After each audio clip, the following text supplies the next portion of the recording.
અમરેલીની વાત કરીએ તો અમરેલીમાં શિક્ષણ મંત્રીના હસ્તે વિદ્યાર્થીઓને પ્રવેશ આપવામાં આવ્યો છે.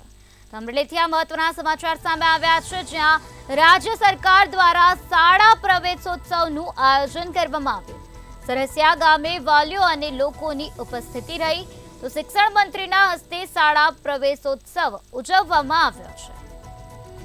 શિક્ષણ મંત્રીના હસ્તે વિદ્યાર્થીઓને પ્રવેશ અપાયો છે. શિક્ષણ મંત્રીના હસ્તે શાળા પ્રવેશોત્સવની ઉજવણી કરવામાં આવી છે. તે સમય દરમિયાન વાલીઓ અને લોકો ઉપસ્થિત રહ્યા હતા.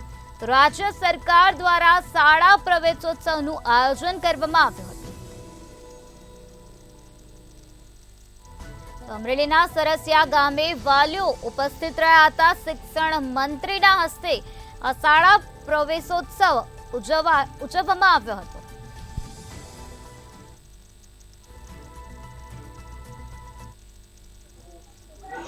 ધારી તાલુકાના આ જીરા ગામની અંદર શાળા પ્રવેશોત્સવ માટે એના તાલુકાના અગ્રણી અતુલભાઈ જોશીભાઈ સાથે આજે જીરા ગામમાં શાળા પ્રવેશોત્સવ સંપન્ન થયો. પૂરા ગુજરાતની અંદર 26, 27 ને 28 3 દિવસ સુધીમાં અંત્યોદય એટલે કે છેલ્લામાં છેલ્લા ગામ સુધી શાળા પ્રવેશોત્સવ આપ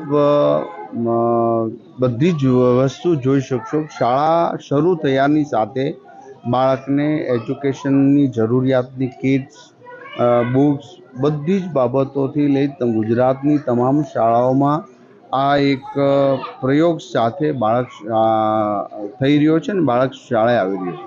ગુજરાતમાં અત્યારે 16,000 ઉપરથી ઓરડાઓના 6,000ના કામ શરૂ ને 10,000 બની ચૂક્યા છે. ત્યારે 50,000 સ્માર્ટ ક્લાસ જ્યાં બાળકોની સંખ્યા પૂરતી છે ત્યાં રાજ્ય સરકારે બનાવીને આપી દીધા. શાળા ઉત્સવ એ આવનારા સમય માટે 100% નામાંકન કરવા માટેનું નરેન્દ્રભાઈની નેમ હતી, એ આપણે સફળ થયા છે.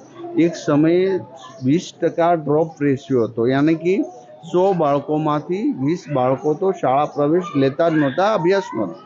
ત્યારે સરકારના પ્રયત્નથી આજે 100% નામાંકન શાળામાં થઈ રહ્યું છે, જેનું એજ્યુકેશનથી લઈને તમામ પ્રકારે દરેક સમાજ સમુદાય સુધી પહોંચી અમારા અધિકારીઓ અને એમનું નામાંકન કરાવે છે. જે બદલ શાળાના શિક્ષકગણ તથા અમારી ટીમને હું હૃદયપૂર્વક અભિનંદન પાઠવું. સર, પંચમહાલનો હાલોલ છે, ત્યાં ઘનસરવામાં કોકર ફાટતા 4 વિદ્યાર્થીઓને ઈજા થઈ છે, શું કહેશો આ બાબતે?